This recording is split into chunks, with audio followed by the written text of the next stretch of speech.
After the defeat of the Heart of Ender, something powerful remained, probably still remaining to this very day. An immortal being, with a quest for infinite knowledge and power. Zombies, Endermen, and even humans wouldn't have a reason to attack it, but their pride and ignorance have let them multiply, with one sitting at the very top as their leader. If you enjoyed the video, consider subscribing. Since we hit 1,000 subs, I wanted to make a big theory video, with multiple topics that don't link up but are worth talking about. In this video, we're going to be taking a look at the Tower Keeper, a possibly evolved tough golem, the End Descent with more possible lore behind their influence over the End, and more. When the tough golem was announced, a lot of people concluded what it looks like the most, not just being similar to some of the stone golems that come from Minecraft Legends trailers, having an almost directly mirrored design. Tough golems look extremely similar to the Tower Keeper. The Tower Keeper controls the hostile and dangerous place known as the Tower, having locations and magic from other dimensions within it. For example, piglins are present within this tower, but there are still windows that open out to the overworld, yet they aren't zombifying. We've only seen the End Descent teleport watchlings to its aid to protect itself, but you can see the Tower Keeper using magic to teleport and summon mobs that are stronger than that. They're seen to use blue and purple magic, which if you know what each color corresponds with, you would know that this entity, after years of studying and searching, they gained the ability to use soul and end-based magic. The only other entity that has been seen to mix these two was the Wretched Wraith, which was an unstable but powerful force, taking over the lone fortress by itself. When I say unstable, I mean it, leading to it being defeated really easily. But the Tower Keeper seems to have mastered both, even recreating the vine creatures from the jungle that were infected by immense end magic, using these now endangered creatures to fight the player for its amusement. Ranking in power is shown in the world of Minecraft through attire. Like how the evokers wear gold-tipped robes to show their power, the Tower Keeper wears a red gold-tipped robe, similar to the cloth piece that the Tough Golem is shown to have, along with the same blue eyes. They lack the hindrance of survival needs, not being flesh, not needing food or water, and not having limitations from which other beings in this world suffer from. But one thing I've noticed,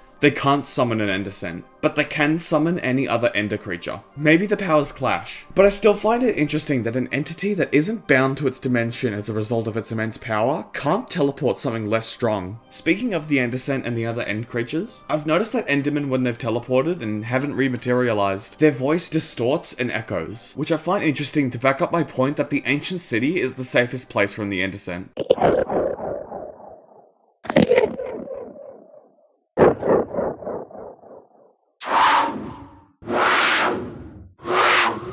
Being that sound travels on vibration waves, it wouldn't be much of a stretch to say that it aggravates the warden the most, preparing it to face the soon-to-materialize Ender creature. Ender mobs are said to teleport by stepping into a pocket dimension and stepping out at a new location. There's a possibility that this could be the Deep Dark, being why the Skulk has a similar color palette to the End Portal and relies on vibrations, being able to detect End invaders easier, with the warden not having eyes to not aggravate Endermen or anything similar, with the Skulk taking on soul energy instead of end magic. How could the Skulk have generated in the first place without something to kickstart it? If you haven't seen my past two videos focused on the End, let my good friend Marek sum it up for you. Zatrix theorized that the End Descent are coming to Minecraft, with the proof being in the ancient cities where Disc 5 is found. You can hear one of the End Descent's idle sounds, seemingly protecting the End Portal or capturing some of the ancient builders who figured out how to breach into their dimension in the first place. Seeing the builders create amazing items and structures, they use their ability they use their ability to infect them with end magic, like how they infect the areas they hide in within the overworld. You wouldn't be able to expect a powerful brute of a mob to be able to build anything with big hammer-shaped hands, so they took control of the builders, turning them into Endermen. The infection is present within the dissections of the how do you say that?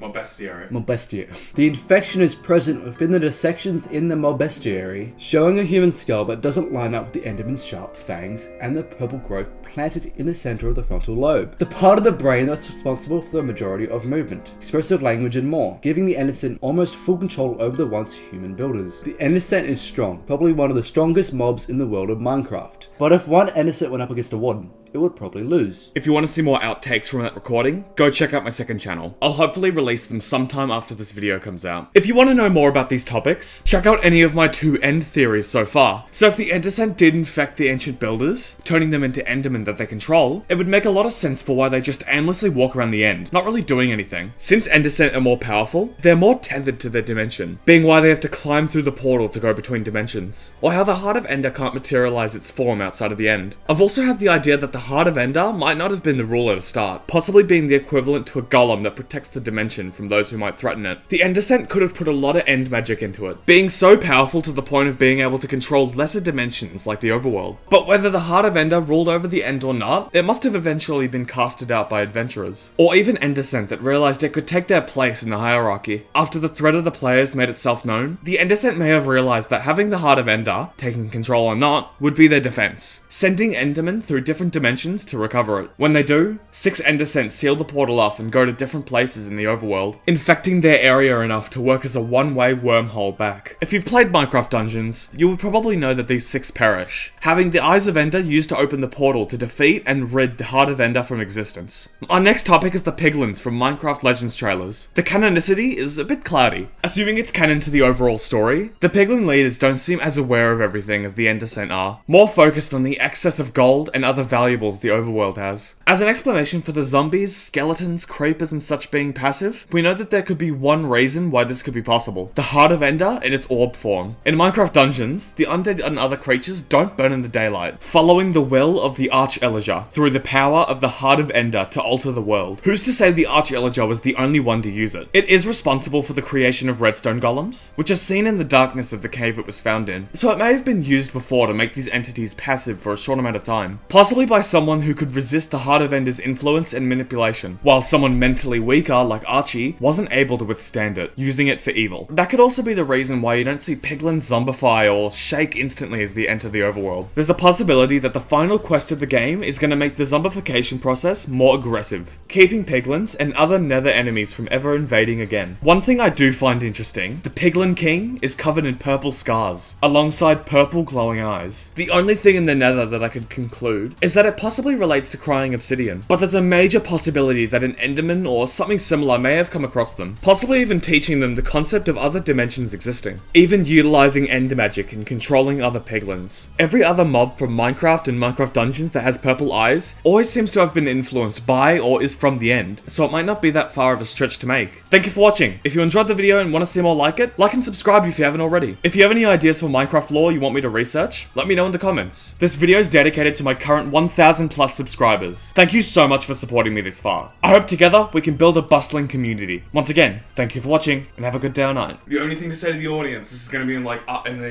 at the very end of the video. So, given that a lot of thought, I believe the sky is orange, even though it's blue, and the moon has grey scales that resemble your mum's. Oh, I forget my ring. Thank you. Thank you very much. That was Merrick, everyone.